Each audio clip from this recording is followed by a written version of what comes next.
A matemática foi criada como uma ferramenta fundamental para que o ser humano pudesse planejar sua vida, desde as tarefas mais simples, como medir a quantidade de alimentos, até a organização do espaço e a contagem do tempo. Seu desenvolvimento acompanhou a complexidade crescente das sociedades humanas, revelando-se indispensável não apenas para a sobrevivência, mas para o avanço de todas as áreas do conhecimento. Já a física, enquanto ciência da natureza, surgiu da necessidade de entender o mundo ao redor. Primeiro, de forma empírica, e depois, com base em uma metodologia científica rigorosa, que se consolidou ao longo dos séculos. Esse método, pautado na observação cuidadosa dos fenômenos e na realização de experimentos controlados, transformou radicalmente nossa capacidade de compreender a realidade. Ainda assim, essa abordagem está ancorada em pressupostos filosóficos, que, embora nem sempre explícitos, orientam o caminho da investigação. Por isso, entender a física e a matemática como produtos da razão humana não elimina, mas reforça a necessidade de uma reflexão contínua sobre os fundamentos e limites do conhecimento. Dentre esses fundamentos está a noção de que grande parte da realidade observável pode ser descrita numericamente. Ainda que seja controverso afirmar que tudo é feito de números, é notável a capacidade dos modelos matemáticos de descrever fenômenos diversos, das relações musicais ao código genético. Essa universalidade da matemática suscita debates antigos e persistentes sobre sua origem. Seria ela uma criação humana ou uma descoberta de verdades universais? A maioria dos especialistas defende que a matemática é uma construção do intelecto humano, criada para descrever o mundo. Contudo, há quem acredite que as ideias matemáticas existem independentemente de nós, como entidades abstratas que descobrimos ao investigar o universo. O debate, portanto, não é técnico, mas filosófico, e suas implicações atingem o modo como concebemos tanto a ciência quanto nossa própria existência. A filosofia, nesse contexto, se apresenta como a base de todas as disciplinas. A física e a matemática, embora operem com rigor metodológico e precisão conceitual, não escapam de depender de pressupostos filosóficos. A crença na constância das leis naturais ao longo do tempo, por exemplo, não pode ser provada cientificamente, é uma suposição que orienta a prática científica. Do mesmo modo, métodos de prova, como a demonstração por absurdo, assumem uma lógica aristotélica que exclui a possibilidade de um terceiro valor além do verdadeiro e do falso. Existem, claro, outras lógicas, com mais de dois valores, mas essas são abordagens específicas dentro de um campo mais amplo. Assim, ao se perguntar sobre a origem da matemática ou sobre a validade de seus métodos, inevitavelmente se entra no território da filosofia, que fundamenta e orienta todas as formas de conhecimento. Essa interdependência entre física, matemática e filosofia torna inevitável o reconhecimento de que o conhecimento humano é sempre parcial, condicionado por nossas ferramentas de observação e raciocínio. A ciência, por mais avançada que seja, só consegue alcançar aquilo que pode ser testado, mensurado ou falsificado. A existência de Deus, por exemplo, não pode ser provada nem refutada por meio científico, uma vez que se trata de uma questão que ultrapassa os limites do espaço, do tempo e da matéria.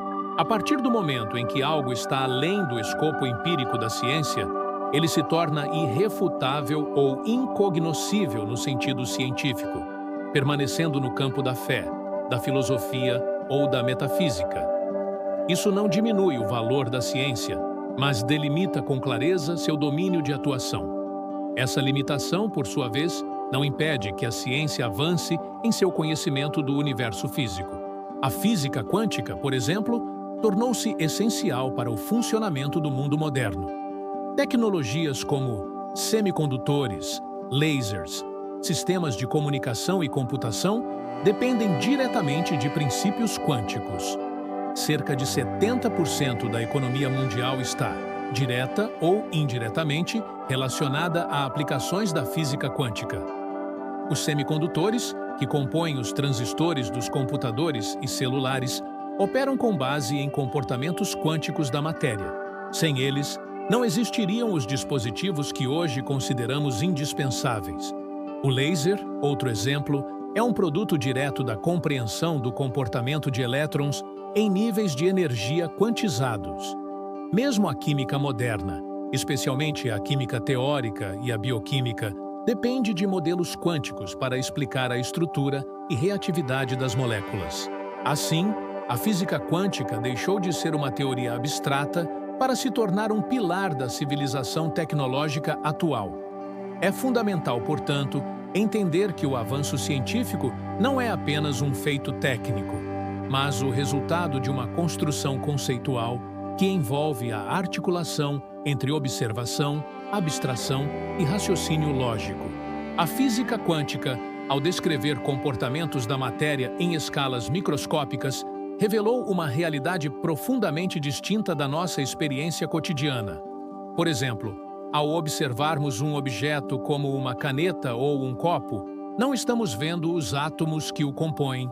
Estamos vendo fótons, partículas de luz, refletidos por esses objetos. E esses fótons, por sua vez, são cerca de 1000 vezes maiores do que os átomos. Ou seja, o que nossos olhos captam é apenas uma manifestação indireta da realidade atômica. Na verdade, 99% do átomo é vácuo, o que significa que também 99% do que chamamos de matéria é composto por espaços vazios. A ilusão de solidez surge não da matéria em si, mas da interação dos campos eletromagnéticos e das forças quânticas que mantêm os átomos coesos. Curiosamente, o que percebemos como visível, as cores, os contornos, as formas, resulta da interação entre a luz visível e os objetos do mundo. A luz visível é uma faixa estreita do espectro eletromagnético, limitada entre os comprimentos de onda de aproximadamente 380 a 780 nanômetros. Abaixo dessa faixa estão as radiações infravermelhas, micro-ondas e ondas de rádio, todas invisíveis ao olho humano, mas detectáveis com instrumentos apropriados. Acima da luz visível, temos o ultravioleta, os raios X e os raios gama, que possuem comprimentos de onda ainda menores e energias mais altas. Esses diferentes tipos de radiação são essenciais para a compreensão moderna da física, pois nos permitem investigar desde a estrutura de moléculas até os eventos mais energéticos do cosmos. E, mais importante ainda, revelam que aquilo que chamamos de realidade é uma construção baseada nas limitações de nossos sentidos e dos instrumentos que os ampliam. Se este conteúdo trouxe novas reflexões para você, aproveita e se inscreve no canal agora mesmo. Ativa o sino de notificações e deixa um comentário dizendo qual conceito mais te impactou. Isso ajuda demais a manter o canal relevante e a trazer mais temas como este para a discussão.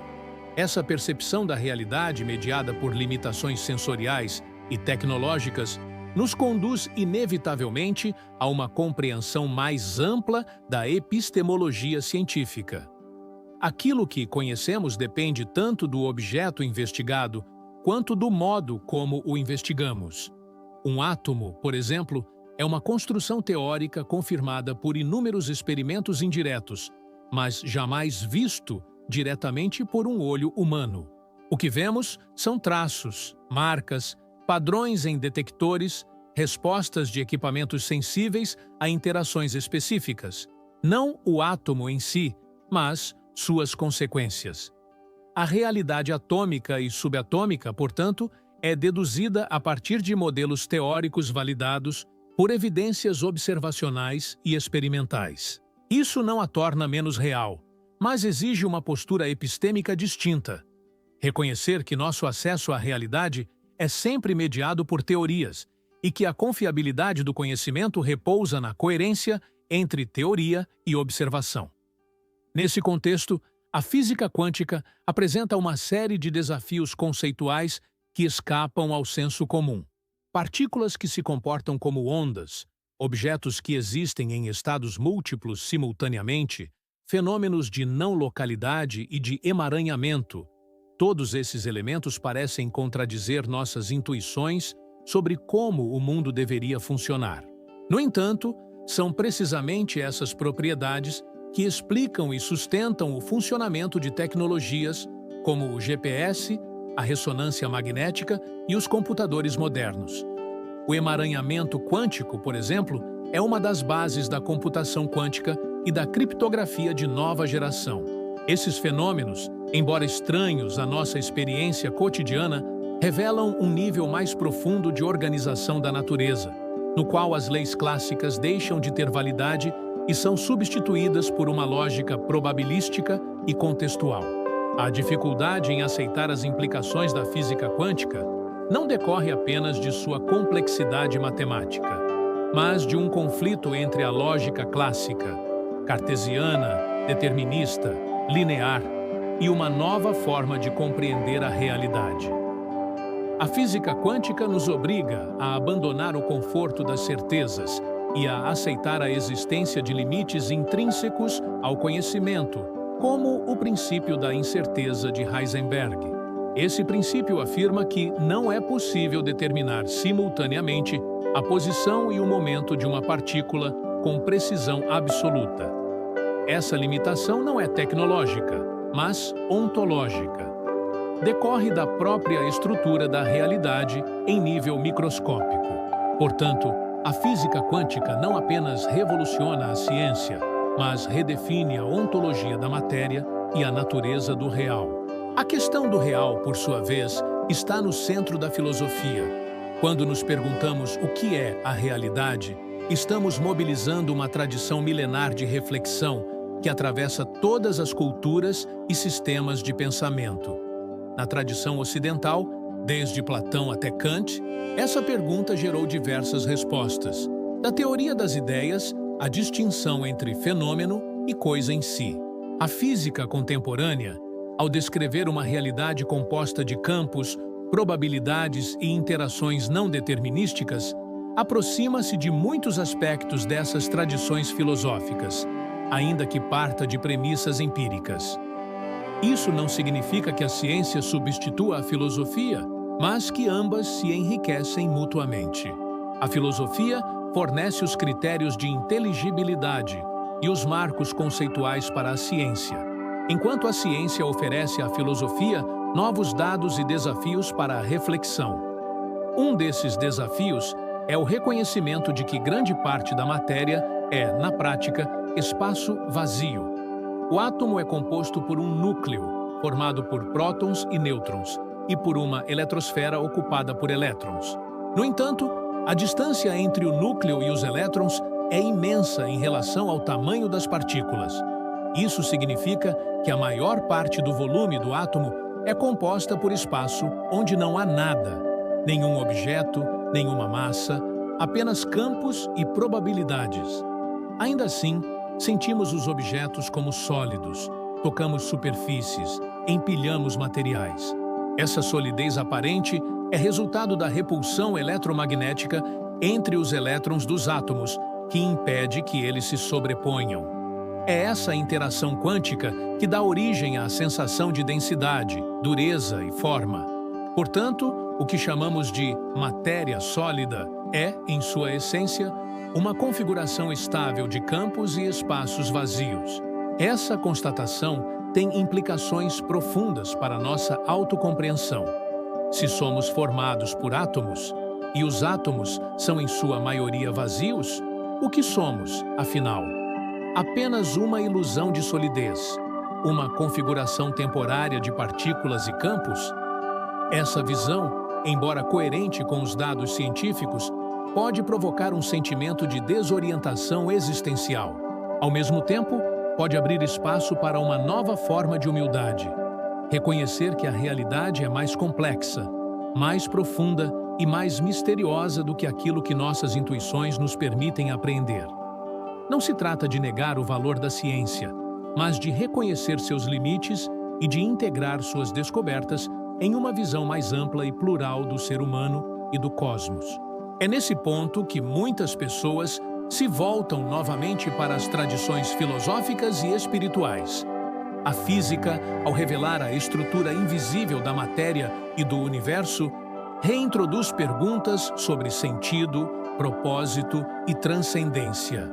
Não é raro que físicos, diante da vastidão e da complexidade do universo, se vejam compelidos a pensar sobre a existência de uma inteligência subjacente, de uma ordem maior ou de uma realidade além da matéria. Essa abertura ao transcendente não decorre de um impulso místico, mas de uma constatação racional. Há algo que escapa às equações, algo que está além das medições, algo que talvez não possa ser reduzido a partículas e forças.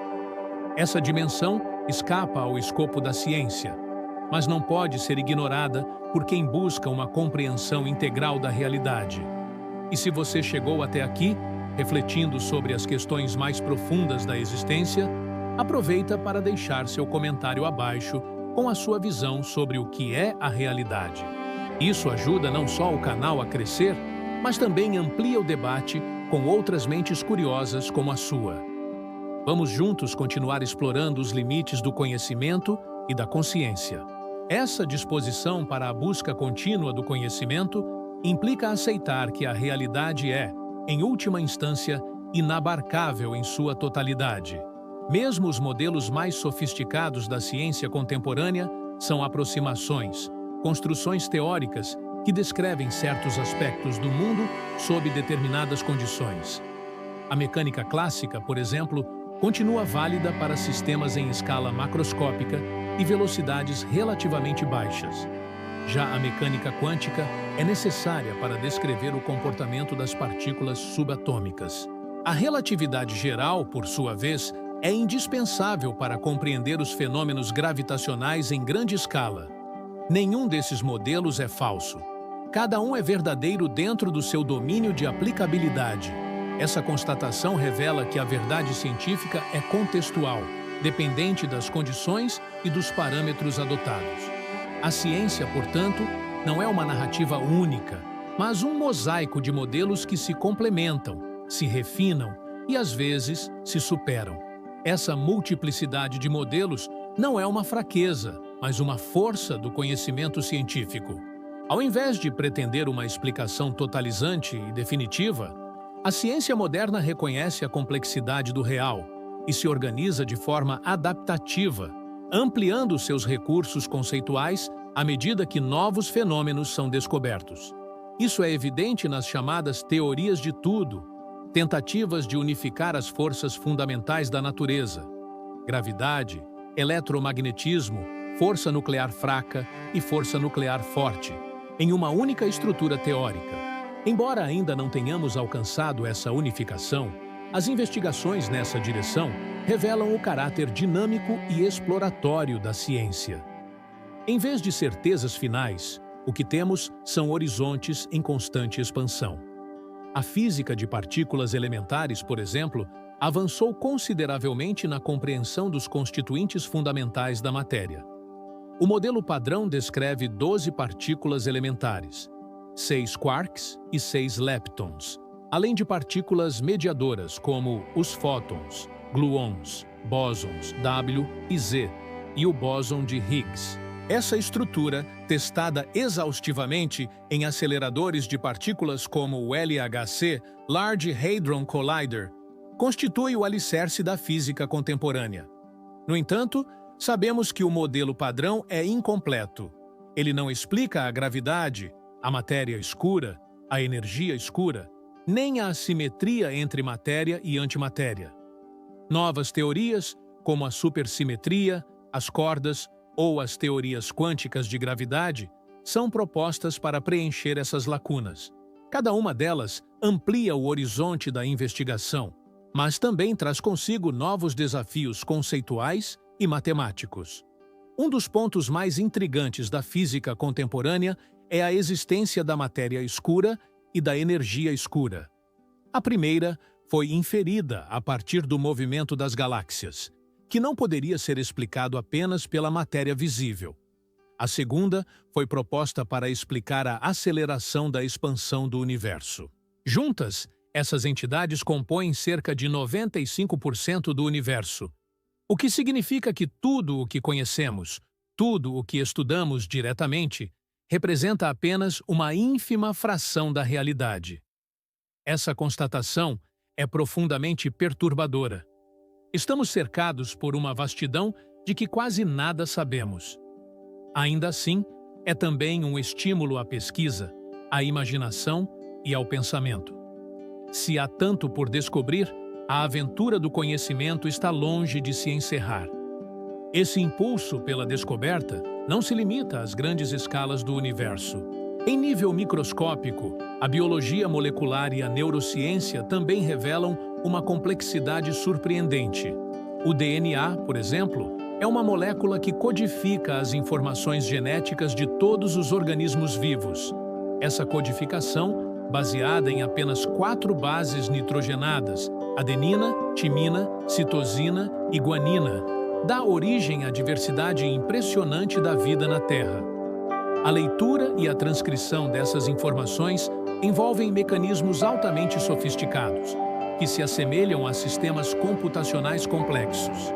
A própria célula é uma unidade funcional altamente organizada, com organelas especializadas, mecanismos de autorregulação, processos de comunicação e sistemas de resposta ao ambiente.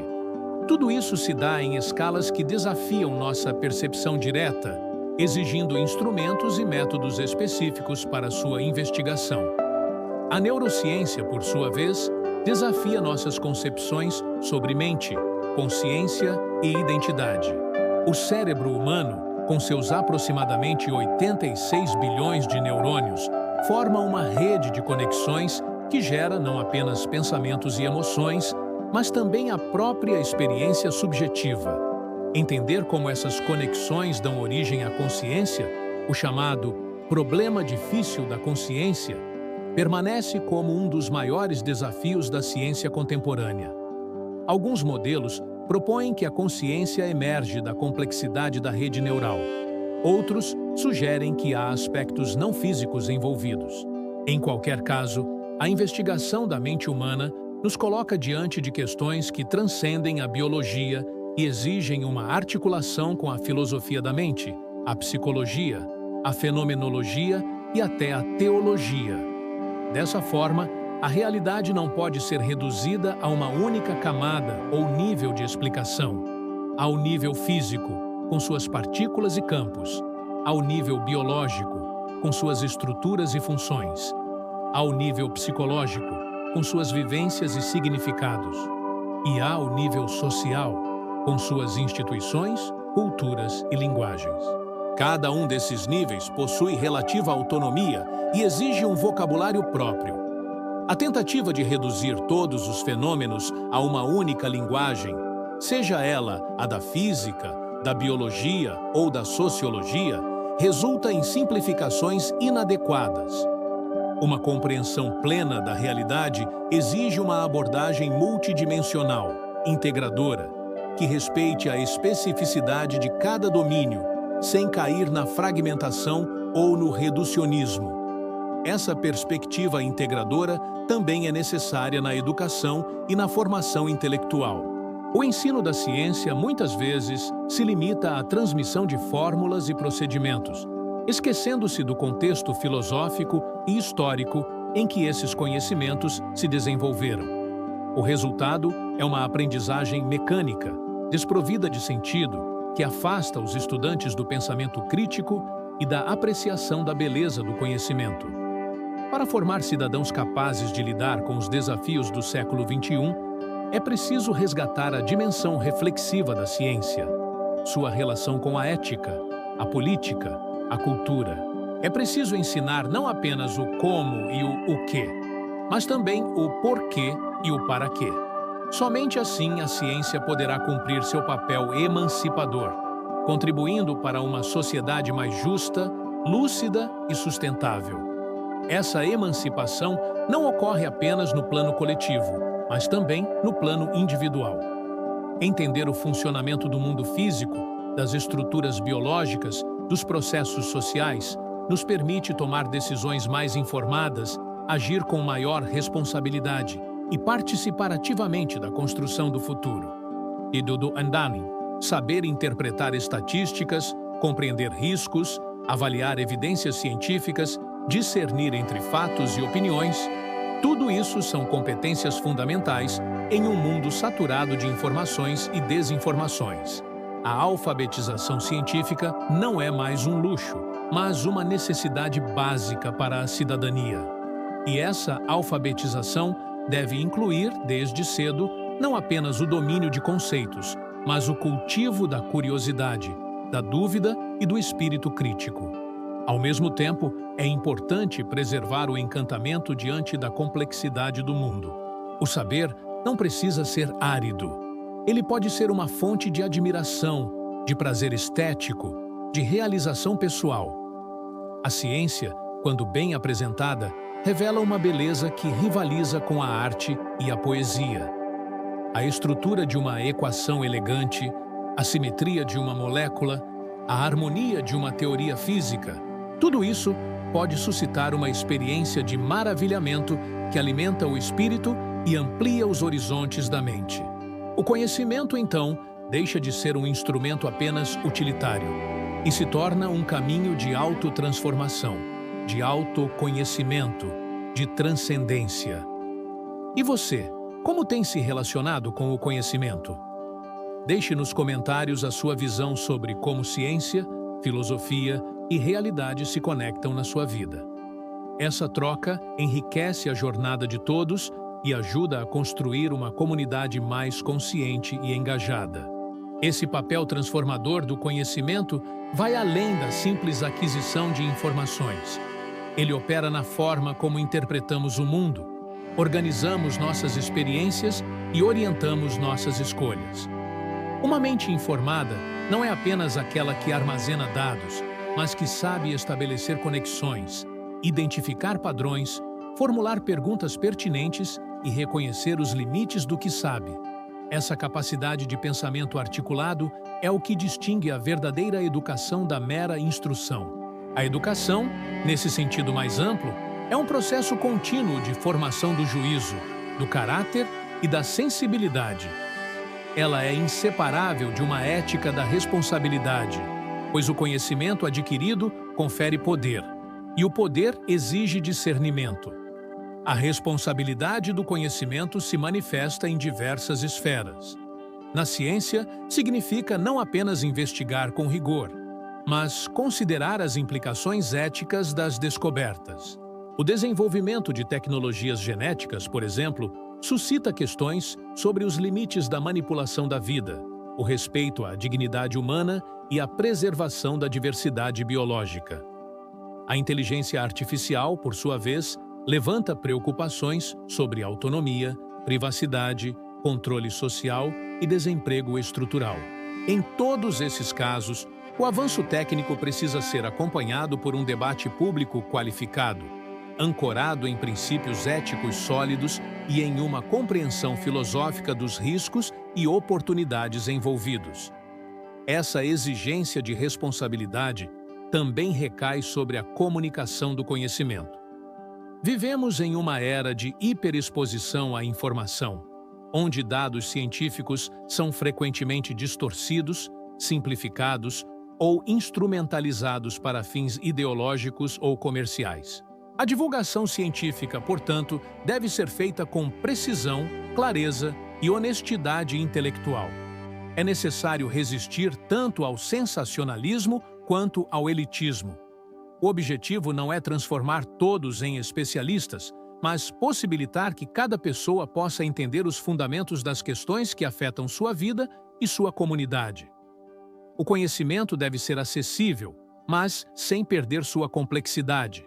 Deve ser comunicável, mas sem ser reduzido a slogans. A construção de uma cultura científica passa também pelo fortalecimento das instituições que produzem e regulam o conhecimento. Universidades, centros de pesquisa, sociedades científicas, órgãos de fomento, Todos esses espaços precisam ser valorizados, financiados e protegidos contra pressões externas que comprometam sua autonomia. A ciência floresce em ambientes onde há liberdade de investigação, pluralidade de perspectivas e compromisso com a verdade. Qualquer tentativa de submeter o saber científico a interesses políticos, econômicos ou religiosos estreitos representa uma ameaça à própria integridade da sociedade. A história está repleta de exemplos de regimes que, ao tentar controlar a ciência, acabaram por comprometer sua própria sustentabilidade. Ao mesmo tempo, é importante reconhecer que a ciência não substitui a dimensão simbólica, afetiva e espiritual da vida humana. Ela pode explicar como os fenômenos ocorrem, mas não pode responder por si só às perguntas sobre o sentido da existência, o valor da vida ou o destino último do ser. Essas perguntas, por sua natureza, exigem uma abordagem que ultrapassa os limites do método científico. É aqui que entram a filosofia, a arte e as tradições espirituais como formas complementares de acesso ao real. Não se trata de estabelecer uma hierarquia entre saberes, mas de reconhecer que a realidade é multifacetada e que diferentes linguagens captam diferentes aspectos dessa totalidade. Essa complementaridade entre ciência e espiritualidade, por exemplo, pode ser vista em pensadores que, mesmo profundamente envolvidos com a investigação científica, mantinham uma abertura ao transcendente. Albert Einstein falava de um sentimento cósmico religioso, uma espécie de reverência diante da ordem e da beleza do universo. Max Planck, criador da teoria quântica, afirmava que a ciência leva o homem a um ponto além do qual ele só pode encontrar sentido através da fé. Não se trata, nesses casos, de misturar ciência com religião, mas de reconhecer que ambas podem coexistir, cada uma em seu domínio, contribuindo para uma visão mais ampla e profunda da existência. Essa visão integradora é especialmente necessária em um momento histórico marcado por crises múltiplas, mudanças climáticas, desigualdade social, conflitos geopolíticos, colapsos institucionais. Enfrentar esses desafios exige mais do que soluções técnicas. Exige uma nova consciência, capaz de pensar o mundo de forma sistêmica, ética e transdisciplinar. Precisamos de uma ciência que dialogue com outras formas de saber, de uma economia que leve em conta os limites ecológicos, de uma política baseada na cooperação e na justiça, de uma cultura que promova o respeito, a diversidade e a solidariedade intergeracional. Em suma, precisamos de uma nova racionalidade, mais abrangente, mais sensível, mais humana. Essa nova racionalidade não nasce espontaneamente. Ela deve ser cultivada, incentivada, ensinada. Isso exige uma reforma profunda nos sistemas educacionais, que muitas vezes reproduzem modelos obsoletos de ensino, baseados na memorização mecânica e na fragmentação do conhecimento. Precisamos de escolas e universidades que formem pensadores críticos, criadores, empáticos. Precisamos de currículos que integrem ciência, filosofia, arte e ética. Precisamos de professores preparados não apenas para transmitir conteúdos, mas para inspirar, provocar, orientar. E precisamos de políticas públicas que compreendam a educação como um investimento essencial, e não como um gasto contingente. Mas a responsabilidade pela transformação do mundo não recai apenas sobre instituições. Cada indivíduo, em sua esfera de atuação, pode contribuir para um futuro mais consciente e justo. Isso começa com pequenas escolhas. O modo como consumimos, como nos informamos, como tratamos os outros, como cuidamos do ambiente. Envolve também a disposição para aprender continuamente, para revisar convicções, para dialogar com quem pensa diferente. A busca pela verdade e pela justiça não é um caminho linear, mas um exercício diário de humildade, coragem e generosidade. É assim que o conhecimento se torna sabedoria, e a sabedoria se transforma em ação. Em última análise, Pensar sobre a realidade com as ferramentas da ciência, da filosofia, da arte e da espiritualidade é um modo de se comprometer com a vida. É reconhecer que fazemos parte de um universo vasto, misterioso e interconectado, e que nossas escolhas têm consequências que ultrapassam o imediato. É assumir que, embora limitados, somos capazes de compreender, transformar e cuidar do mundo. É aceitar que o sentido da existência não está dado, mas pode ser construído, compartilhado, vivido. E isso é, talvez, o mais próximo que podemos chegar de uma verdade definitiva. Se essa jornada reflexiva despertou em você novas perguntas ou reforçou suas convicções, curta este vídeo e compartilhe com alguém que também está em busca de compreender o mundo de forma mais profunda. Isso ajuda imensamente a ampliar o alcance dessas ideias e a fortalecer uma rede de pessoas comprometidas com o pensamento crítico e a transformação consciente. Diante de tudo isso, emerge uma concepção de realidade que é ao mesmo tempo física e simbólica, objetiva e subjetiva, observável e interpretativa. Essa concepção rejeita tanto o reducionismo materialista quanto o espiritualismo dogmático. Ela reconhece que o mundo tem uma estrutura, leis e regularidades que podem ser descobertas e modeladas pela ciência. Mas admite também que essa estrutura só ganha sentido quando atravessada pela experiência humana, pela linguagem, pela cultura, pela história, pela consciência. O ser humano não é um espectador passivo da realidade, mas um co-criador ativo de significados. Viver nesse sentido é interpretar os sinais do mundo, os acontecimentos da vida, as mensagens do corpo, os afetos da alma. Essa atitude interpretativa não é subjetivismo arbitrário, mas uma forma mais sofisticada de racionalidade, que incorpora o contexto, a ambiguidade, a pluralidade de perspectivas.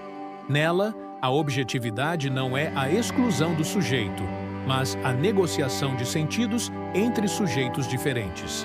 Isso é especialmente visível nas ciências humanas e sociais, onde os objetos de estudo são também sujeitos, com intenções, valores e linguagens próprias. Mas também ocorre na ciência natural, onde o observador não está fora do sistema observado, mas participa dele. A física quântica, com seu princípio de incerteza e sua dependência do observador, é talvez o exemplo mais radical dessa nova epistemologia, que exige um reposicionamento do sujeito diante do real. Esse reposicionamento nos convida a superar a dicotomia clássica entre natureza e cultura, matéria e espírito, fato e valor. Em vez de pensar o mundo como uma oposição entre o que é e o que deve ser, podemos concebê-lo como uma continuidade dinâmica, onde o ser e o dever ser se entrelaçam. Isso tem implicações importantes para a ética. A ética não é um conjunto de normas externas, mas uma resposta interna ao chamado do outro, à presença do mundo, ao impacto das ações. Ser ético é estar atento, é reconhecer a interdependência de tudo que existe, é agir com cuidado e responsabilidade. Isso só é possível quando a realidade não é vista como um objeto a ser explorado, mas como um campo de relações a ser cuidado. Esse cuidado com o real começa com o reconhecimento de nossa própria ignorância. O que sabemos é sempre menos do que o que ignoramos. E o que ignoramos é, muitas vezes, o mais decisivo. Essa ignorância não deve nos paralisar, mas nos impulsionar à investigação, à escuta, à abertura. Ela nos impede de cair na arrogância do saber total e nos convida à humildade de quem sabe que está sempre aprendendo. O verdadeiro sábio não é aquele que acumula respostas, mas aquele que cultiva boas perguntas. E a melhor pergunta não é a que busca encerrar um problema, mas a que abre novas possibilidades de compreensão e ação. Entre essas possibilidades está a de construir uma nova forma de viver, mais consciente, mais justa, mais sustentável. Essa construção não é utopia no sentido irrealista, mas horizonte no sentido mobilizador. É uma tarefa que exige imaginação, colaboração e perseverança. É um projeto coletivo, mas que começa em decisões individuais. E é também uma aposta. A aposta de que a razão, aliada ao afeto e ao compromisso ético, pode nos conduzir a formas de vida mais plenas e verdadeiras. Essa aposta não tem garantias, mas tem fundamentos.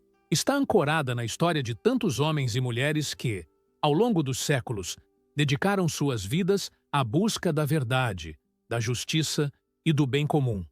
Por isso, falar de realidade é também falar de esperança. Não uma esperança ingênua, mas uma esperança lúcida, que conhece os limites da condição humana, mas não se resigna à repetição do mesmo. Uma esperança que se alimenta do conhecimento, mas também da arte, da poesia, da espiritualidade. Uma esperança que sabe que o mundo pode ser diferente porque já foi diferente e porque depende das escolhas que fazemos aqui e agora. Essa esperança é o motor da ciência, da filosofia, da política, da educação. É ela que nos faz levantar, estudar, pesquisar, ensinar, cuidar, resistir. É ela que transforma o saber em ação, a teoria em prática, o ideal em realidade. E essa realidade, por mais difícil que seja, ainda é o lugar onde habitamos, o solo onde caminhamos, o tempo onde vivemos. Conhecê-la é o primeiro passo para transformá-la. E transformá-la é o maior ato de amor que podemos oferecer ao mundo e a nós mesmos. Não se trata de fugir da realidade, mas de mergulhar nela com mais profundidade, de olhar com mais atenção, ouvir com mais sensibilidade, pensar com mais rigor, de reconhecer que tudo está em relação, que nada é isolado, que cada gesto tem consequências, de entender que viver é um ato filosófico, científico, ético e estético, tudo ao mesmo tempo. Nesse sentido, a realidade não é apenas um dado, mas um chamado. Ela nos chama à lucidez, à responsabilidade, à criatividade. Nos convida a ver além das aparências, a pensar além dos clichês, a agir além do egoísmo. E esse chamado só pode ser atendido por quem está desperto, atento, comprometido, por quem compreende que conhecer não é apenas acumular dados, mas transformar-se. Por quem entende que a verdade não se impõe, mas se conquista, com paciência, com coragem, com diálogo. E por quem está disposto a assumir os riscos da liberdade, da dúvida, da escolha. Ao final de uma reflexão como esta, não se chega a uma conclusão fechada, mas a uma disposição renovada. Uma disposição para continuar pensando, buscando, aprendendo, para cultivar o espírito crítico sem perder a ternura, para unir ciência e consciência, razão e compaixão, técnica e ética, e para lembrar sempre que o real não é o que está dado, mas o que está em construção, e que essa construção passa necessariamente por nós. Tornar-se real implica atravessar um processo de depuração interna, onde o ruído das expectativas externas, dos condicionamentos culturais e dos automatismos psicológicos é progressivamente silenciado para que a escuta do essencial possa emergir. Esse processo não é imediato nem linear. Ele exige tempo, autoconhecimento e disposição para o enfrentamento da própria sombra, dos próprios limites e das próprias contradições. A realidade não é apenas o que está fora, mas também o que está dentro. E acessar essa realidade interna requer coragem para olhar de frente o que preferimos evitar: as fragilidades, as incoerências, as ilusões às quais nos apegamos. É nesse ponto que a filosofia retoma seu papel original, não como discurso abstrato, mas como exercício de vida. Os filósofos da antiguidade, especialmente os estoicos, os epicuristas e os céticos, concebiam a filosofia como um caminho de transformação pessoal, uma prática cotidiana orientada pela busca da verdade, da liberdade interior e da serenidade. Pensar era, antes de tudo, um modo de viver. Essa tradição, embora ofuscada por séculos de escolástica e de tecnicismo acadêmico, permanece viva em quem entende que a reflexão não é um luxo intelectual, mas uma necessidade vital. Pensar é resistir à superficialidade, ao conformismo, à alienação. É um ato de presença radical diante do mundo e de si mesmo. Essa presença, no entanto, não se confunde com um individualismo fechado ou uma introspecção narcisista. Tornar-se real não é isolar-se da realidade dos outros, mas abrir-se a ela com mais inteireza. É perceber que a própria identidade não é uma essência fixa, mas uma relação em constante movimento. O eu é tecido de encontros, de afetos, de histórias compartilhadas. A construção da subjetividade é inseparável das estruturas sociais, culturais e históricas que nos atravessam. Portanto, conhecer-se é também conhecer o mundo. Transformar-se é também transformar o modo como nos inserimos no mundo. A liberdade pessoal só se realiza plenamente quando está articulada com a responsabilidade coletiva. Essa articulação é particularmente urgente num tempo de crises globais, onde os desafios transcendem fronteiras geográficas e exigem soluções cooperativas. As mudanças climáticas, as migrações forçadas, as pandemias, os colapsos econômicos, as guerras, tudo isso revela a interconexão radical entre os destinos humanos. Ninguém está verdadeiramente seguro se outros estão em perigo. Nenhuma paz é duradoura se é construída sobre a exclusão e a violência. Nenhuma liberdade é autêntica se apoia na negação da liberdade alheia. A realidade global nos confronta com a urgência de uma ética planetária, fundada no reconhecimento da dignidade comum e da interdependência estrutural entre todos os seres. Essa ética planetária não é uma utopia abstrata, mas uma exigência concreta. Ela nos obriga a repensar os modelos de desenvolvimento, as formas de produção e consumo, os sistemas políticos e educacionais. Exige a superação de paradigmas obsoletos baseados no crescimento ilimitado, na exploração da natureza, na competição desenfreada. Requer novas formas de organização social, mais participativas, equitativas e sustentáveis. E isso só será possível com uma mudança profunda de mentalidade, uma conversão cultural que redefina os valores fundamentais que orientam nossas escolhas. O que hoje é visto como sucesso, progresso, felicidade, precisa ser radicalmente revisado à luz da realidade efetiva de bilhões de pessoas e da biosfera como um todo. Esse processo de revisão é doloroso, porque atinge as bases do nosso modo de vida, mas também é libertador, porque abre possibilidades de existência mais verdadeiras. Viver com menos pode significar viver com mais sentido. Reduzir o consumo pode ampliar o cuidado. Desacelerar pode aprofundar os vínculos. A simplicidade, longe de ser renúncia, pode ser uma escolha ativa por aquilo que é essencial.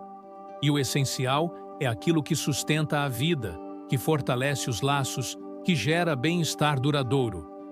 A busca do essencial é, portanto, uma forma de reconciliação com a realidade.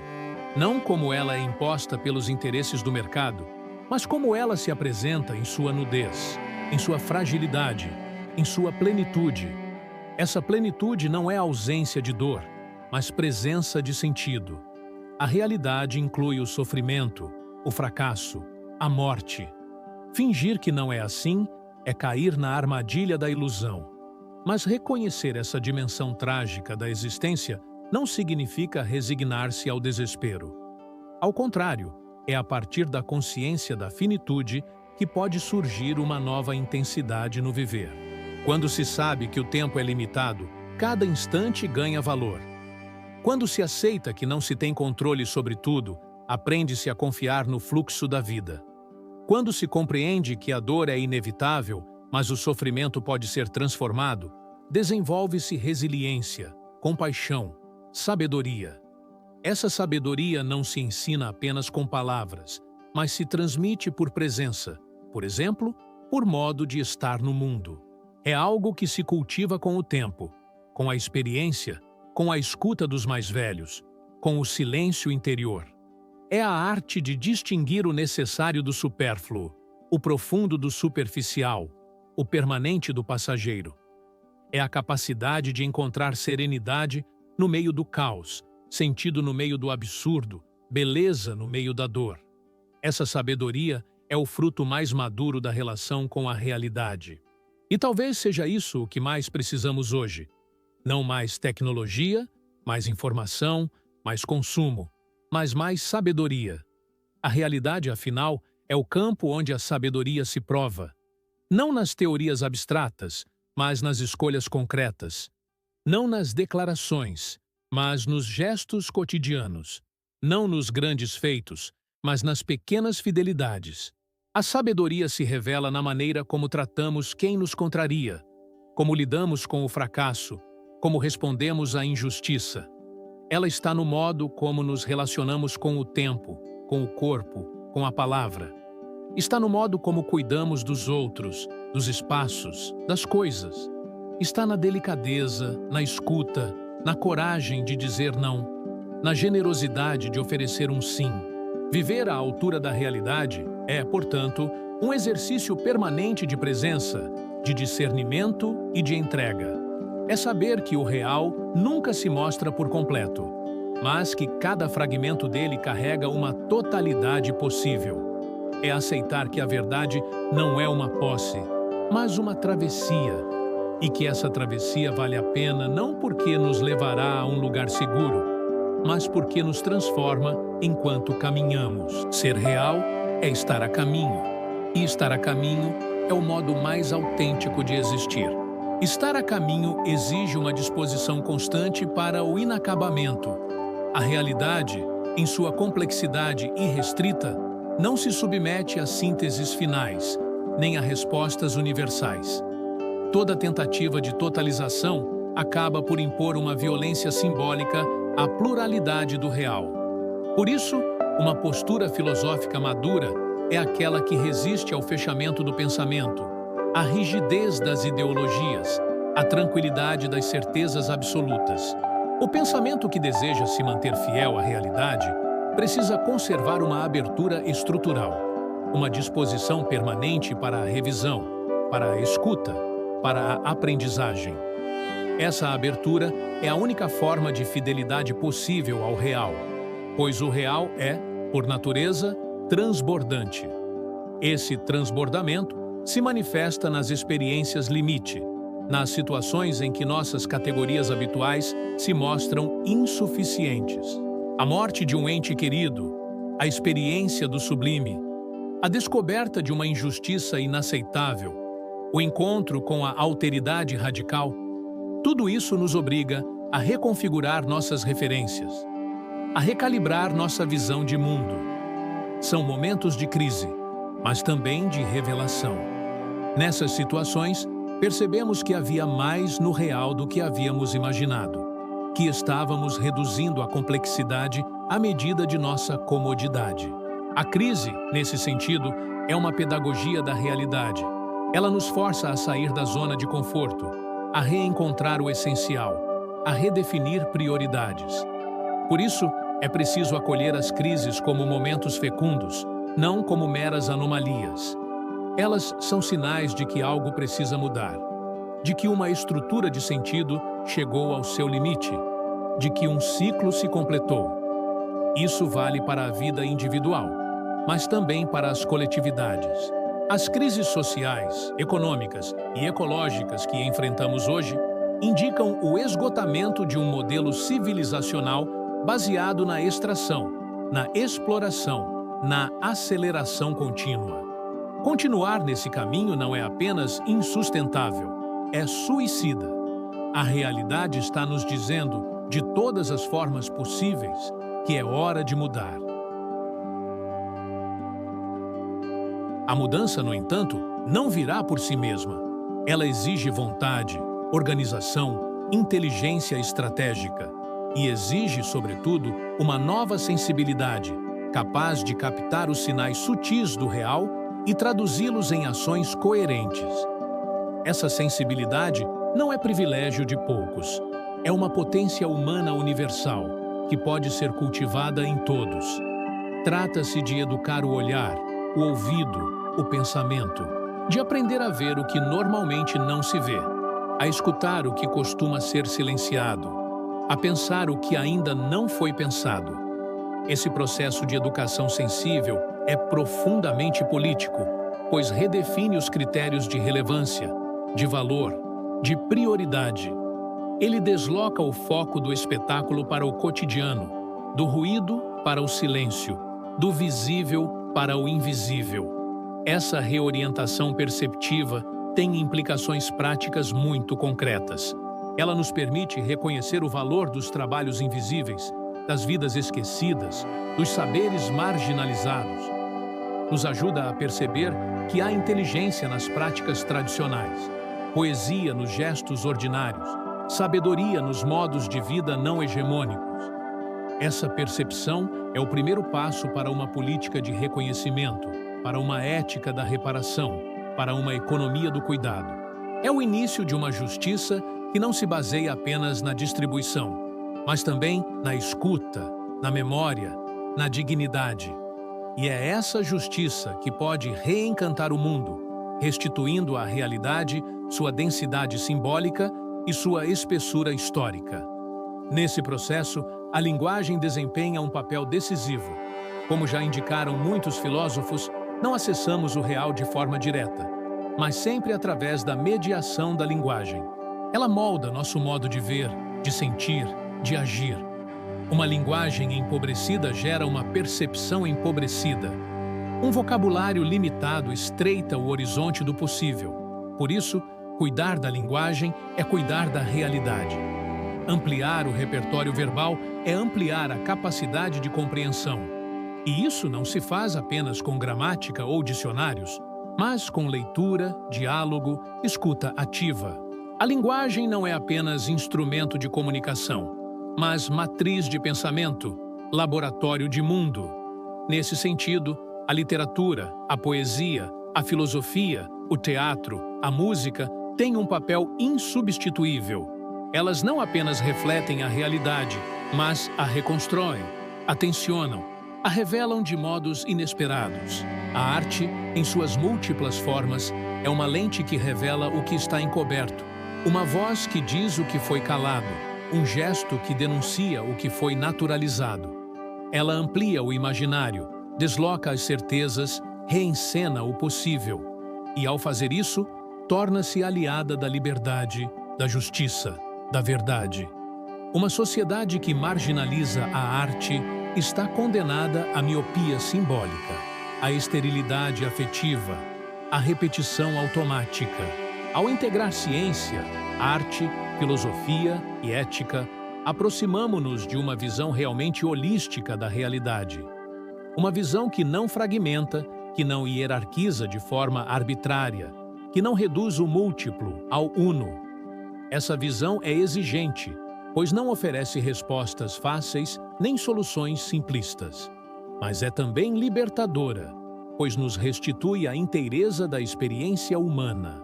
Ela nos permite reconhecer que ser real é estar em relação, é ser afetado, é ser chamado à responsabilidade.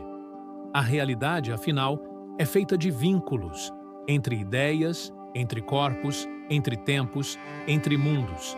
E reconhecer esses vínculos é o primeiro passo para reconstruí-los quando estão rompidos. A reconstrução da realidade exige também um novo pacto intergeracional. Não podemos continuar vivendo como se fôssemos os últimos a habitar o planeta. As escolhas que fazemos hoje moldarão o mundo em que nossos filhos e netos viverão. E isso nos impõe uma responsabilidade radical, que vai além dos limites da moral convencional. É uma responsabilidade por aquilo que ainda não existe, por aqueles que ainda não nasceram. Isso nos obriga a pensar a longo prazo, a planejar com lucidez, a renunciar ao imediatismo. E essa renúncia, longe de ser sacrifício, pode ser uma forma de cuidado profundo, uma forma de amar o que ainda não veio.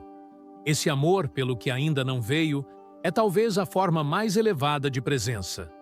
Ele nos conecta com o futuro sem nos desligar do presente.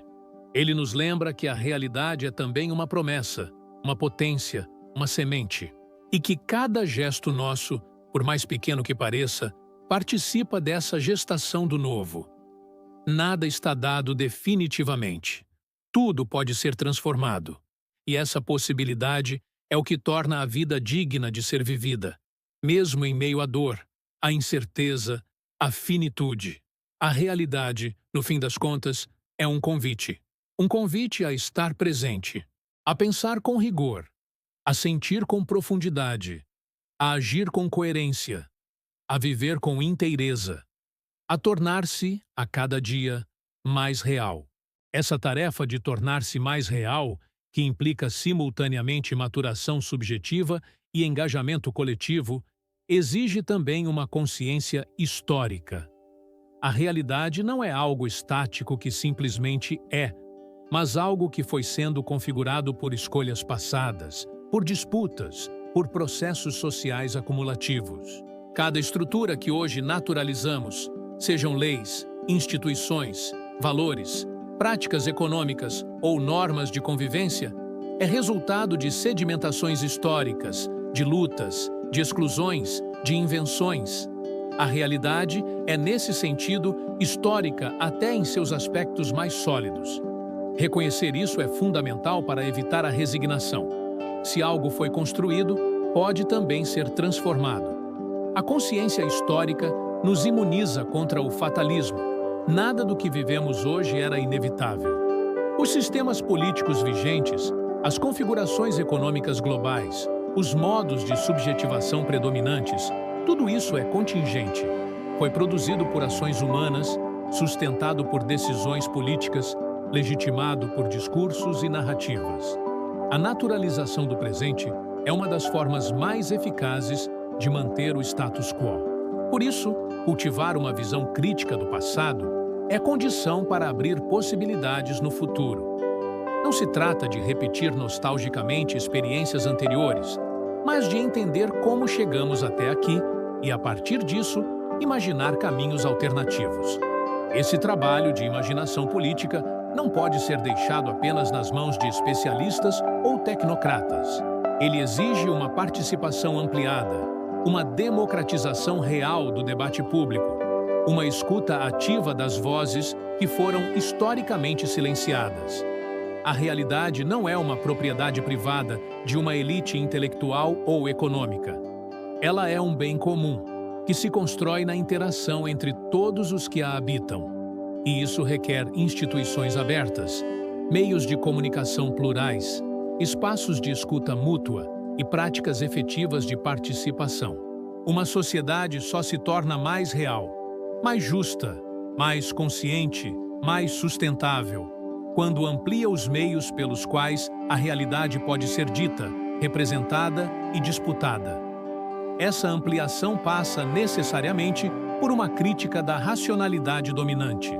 A razão moderna, que separou sujeito e objeto, ciência e valor, natureza e cultura, foi altamente produtiva em termos técnicos, mas mostrou-se limitada em sua capacidade de responder aos desafios éticos, ecológicos e sociais contemporâneos. Precisamos, portanto, de uma razão mais encarnada, mais relacional, mais sensível às complexidades do mundo vivido. Uma razão que saiba dialogar com outras formas de saber, indígenas, feministas, camponesas, populares, e que reconheça seus próprios limites. Isso não significa abandonar o rigor, mas reconfigurá-lo a partir de um novo horizonte epistemológico, mais inclusivo e mais atento à diversidade do real. Essa nova racionalidade deve ser ensinada desde cedo. A educação, nesse contexto, torna-se um eixo estratégico para a transformação da realidade. Mas não qualquer educação. Uma educação bancária, vertical, disciplinar e autoritária apenas reproduz o mundo como está. É preciso uma educação crítica, libertadora, dialógica, uma educação que ensine a pensar, a argumentar, a duvidar, que não ofereça respostas prontas, mas forme sujeitos capazes de formular boas perguntas. Que não se limite aos conteúdos formais, mas trabalhe também as emoções, os afetos, os vínculos, que promova a consciência de si, do outro e do mundo. Que seja, enfim, uma prática de liberdade, como propôs Paulo Freire. Essa prática de liberdade não se esgota na escola. Ela deve atravessar todos os espaços sociais, os meios de comunicação, as redes digitais, os ambientes de trabalho, os círculos familiares. É preciso criar uma ecologia da liberdade, em que o pensamento crítico seja incentivado, a diversidade valorizada e a solidariedade praticada. Isso exige políticas públicas consistentes, mas também engajamento individual.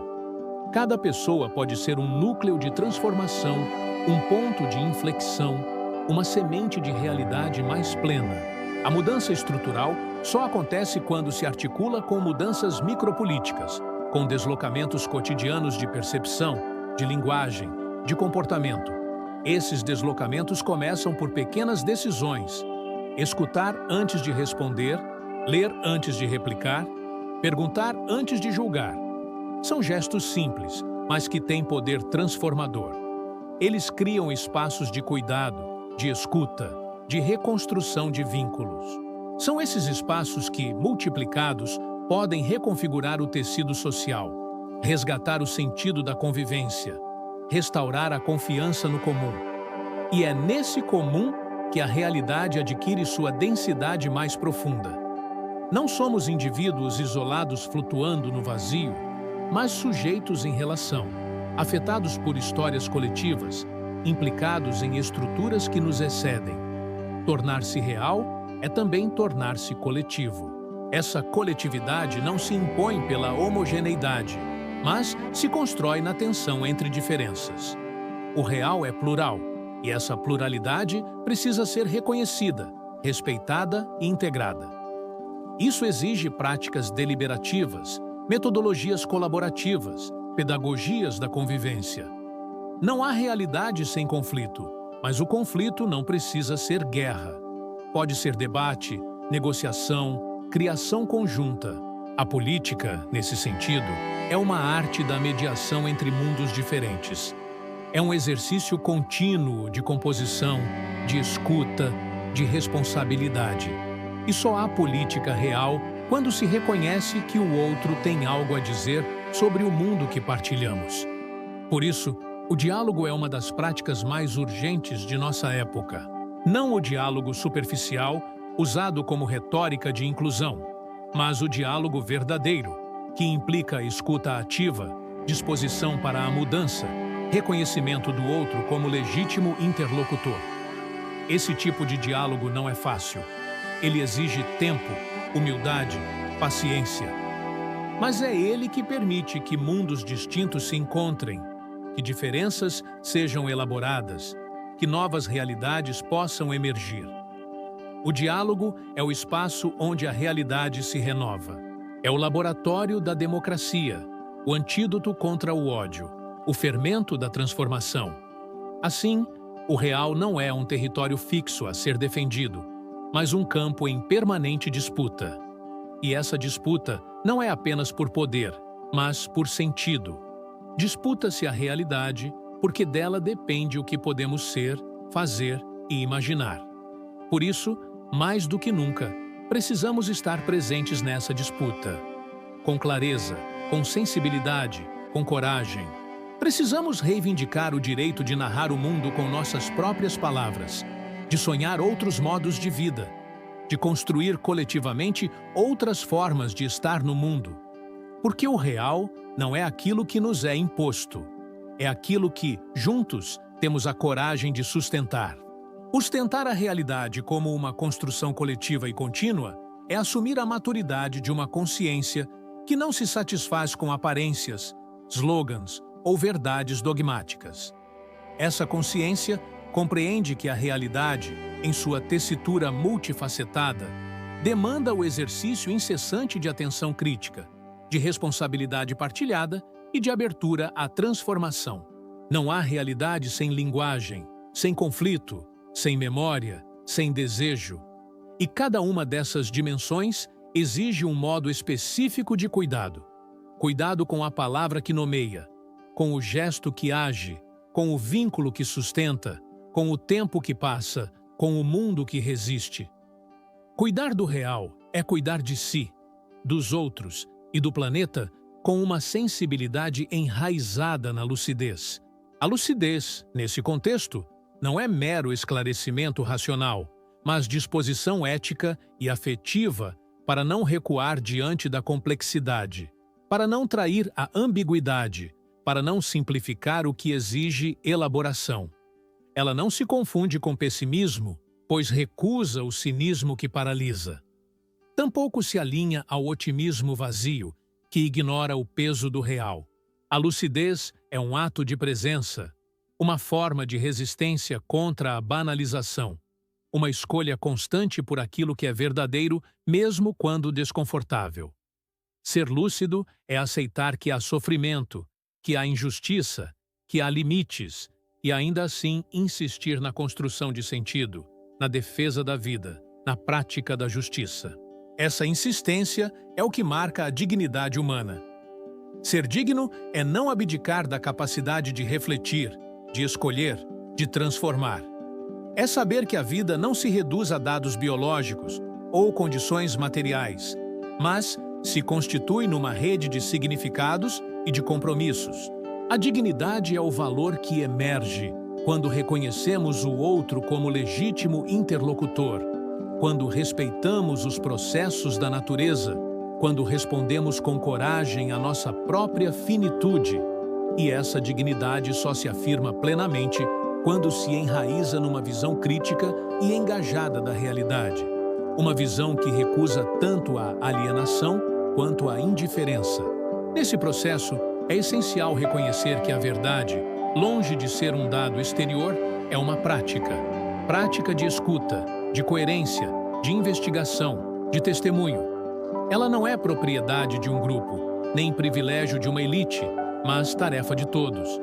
A verdade não é neutra, mas exigente.